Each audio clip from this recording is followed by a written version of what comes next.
ilang taon? Budol pa. Ito yung suspect ko, video. Nanay ko, hindi ko na nanay muna ngayon. Valentine's na wala pa na Valentine's, budol pa. Bakit? May ka-Valentine's ka ba? Wala nga eh. Oh, di, dapat ka lang budulin. Kaya rin ano masasabi mo sa ride? Solid, hindi liquid. Tubol ang iis. Sir Mickey. Shoutout pala kay Sir Maki. Ay, royal sa akin. Anong masasabi mo sa ride? Wala. Talagang budol. Sir, may royal na lang ito. Royal daw kay Kuya. Ikaw, sir, ano masasabi mo sa ride? Budol ni Sir Maki. I guess I'm just a play date to you.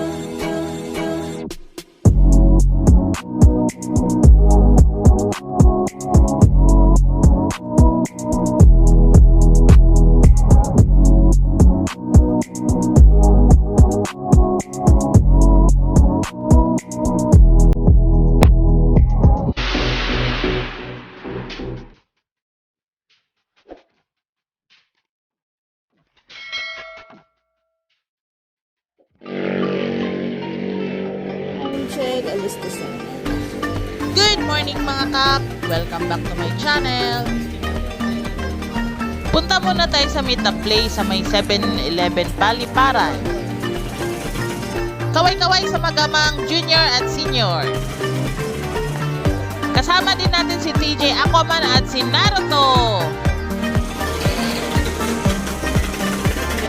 Good morning, Angel! Kaway-kaway, Kuya Rene at Sir Mickey.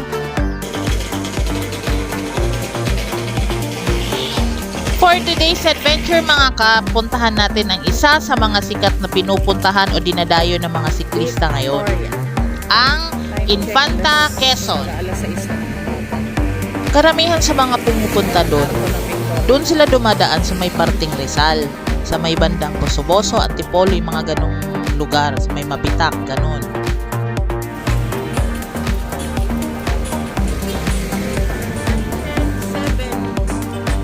Pero kami, since nandito kami sa Cavite, mas malapit sa amin kung dito kami sa may Laguna na dumaan. At saka isa pa, yung guide namin, nandito lang din sa Laguna, dadaanan namin siya sa may Pagsanghan.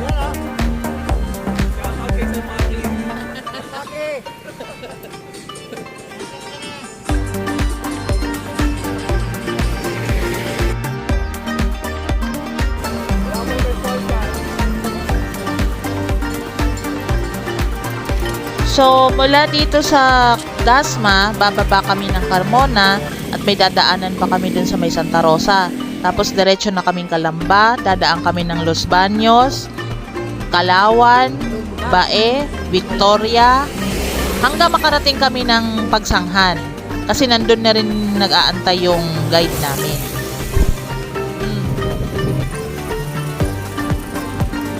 Aahon kami sa may Lumban. Tapos pagbaba, nasa Paete na kami hanggang doon sa may Fami, yung may malaking red horse na logo.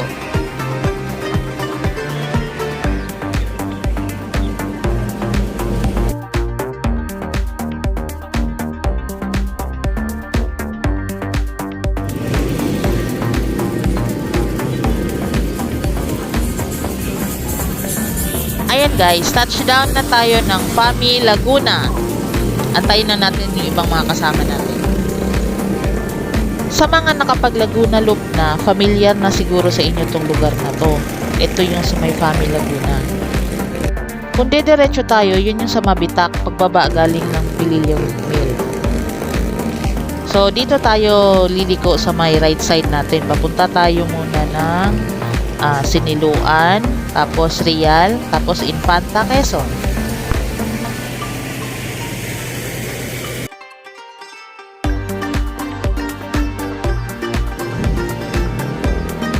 And so, ayan na guys, nag-uumpisa na dito ang banayad na ahon.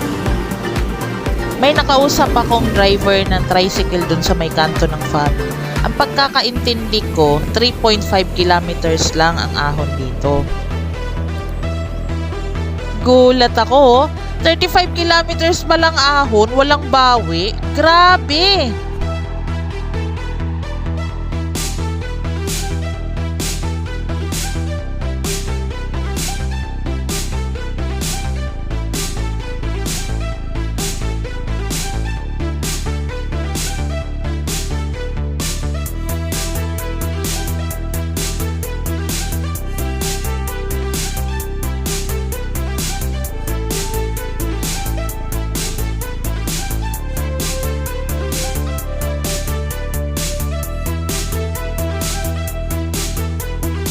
Nung time na pumunta kami rito, medyo maganda pa yung panahon. Hindi siya talaga mainit, medyo makulimlim nga lang. Kaya ayun, pagdating namin sa may bundok na talaga mismo, paunti-unting buhos yung ulan. Medyo malamig din yung panahon nung time na yon. Kaya konti lang din yung mga videos at pictures ko dun sa mga lugar na medyo inulan talaga kami. Eto guys, kung titignan mo siya parang patag lang, parang lusong lang, pero ahon po yan.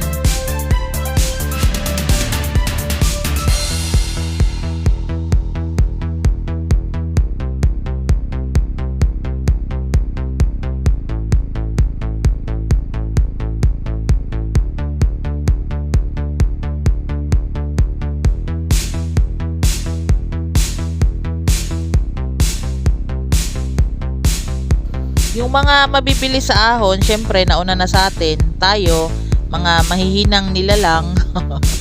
Syempre dito lang tayo, magpapahuli lang tayo.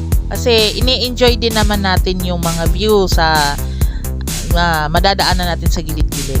Ang ganda talaga ng ang ganda ng view dito. Tsaka ganyan no, kahit mainit siya, medyo malilim kasi maraming mga puno sa gilid-gilid.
At nandito na tayo sa boundary ng Laguna at ng Quezon.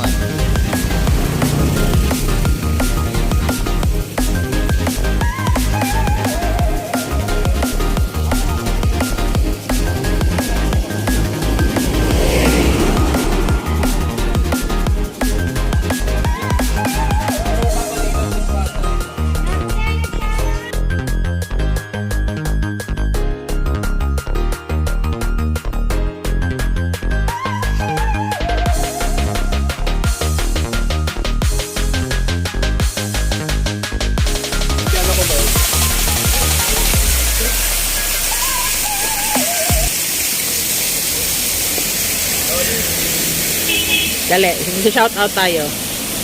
Oh, shout out! Wala na. Shut up! Shout out pala kay Sir Maki. Sayang, di ka sumama. Nakita mo tong poles. Paborito niya. Anak pa lang. Shout out, Sir Maki. Sayang, hindi ka nakasama. Anak ng Paul Pati to. si Sir Paul, hindi nakasama. Sir Paul, shout out. Sayang. Ay, shout out yung mga hindi sumama ngayon. Sila Hepe, si Altea, si Boss Art. Sulit ka, sulit. Shout out. Solid, ayaw ko nang maulit. Sulit. Sulit ang ahon. Sulit bay. Paborito ni Hepe yan. Mga ahon. Tara Hepe, susunod. Mga paborito mo, aahawin natin. Ay. Bibig na tayo niya. Pare yung Ebe, naman sa black ball. Kagandahan dito, nasa tabing kalsada lang, meron ka nang madadaanan ng mga, maliliit lang naman siya ng mga falls, pero pwede ka nang maligo. Meron pa nga kami nadaanan dito naglalaba eh. At yun talagang nasa tabing kalsada lang talaga siya. Kaya pwede ka nang mag-relax kahit ito pa lang ang makakita mo. Wala ka pa sa mismong bayan ng Real, Quezon.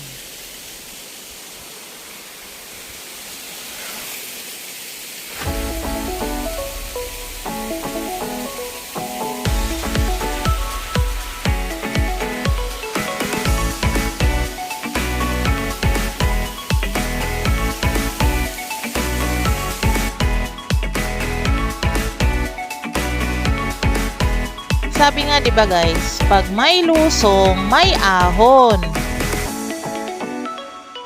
Pero sa case namin dito, nauna muna yung ahon. Sobrang habang ahon, nasa 30 plus kilometers 'yun. Ngayon naman, sobrang habang lusong na mauumay ka na rin. Masakit na rin sa kamay, kakapreno.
Thankful tayo guys kasi meron tayong kasama na merong tropa dito sa may Infanta Quezon.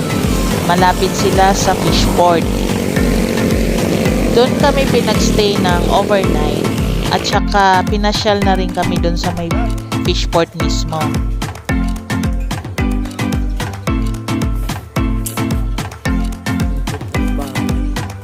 Shout out sa mga mababait na tao dito sa may Infanta, lalong-lalo na sa nagpatuloy sa amin dito sa kanilang kubo kay Sir Marvin at kay Sir William Combalicer.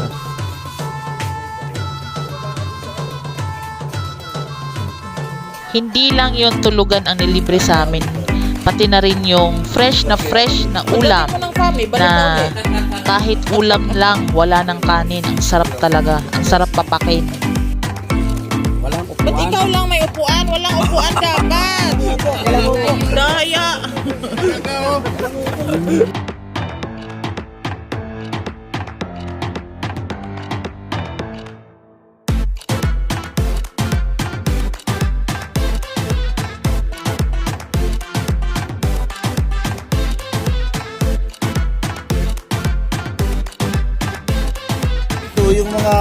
May paano mga iwasan. doon. Umiikot yan dun. Sama ka doon.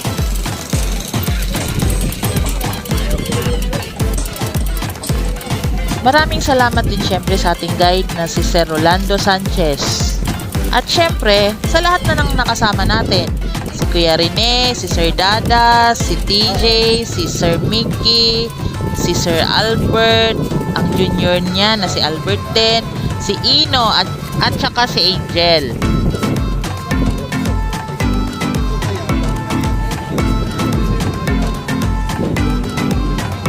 Isa na namang long ride ang ating na-unlock.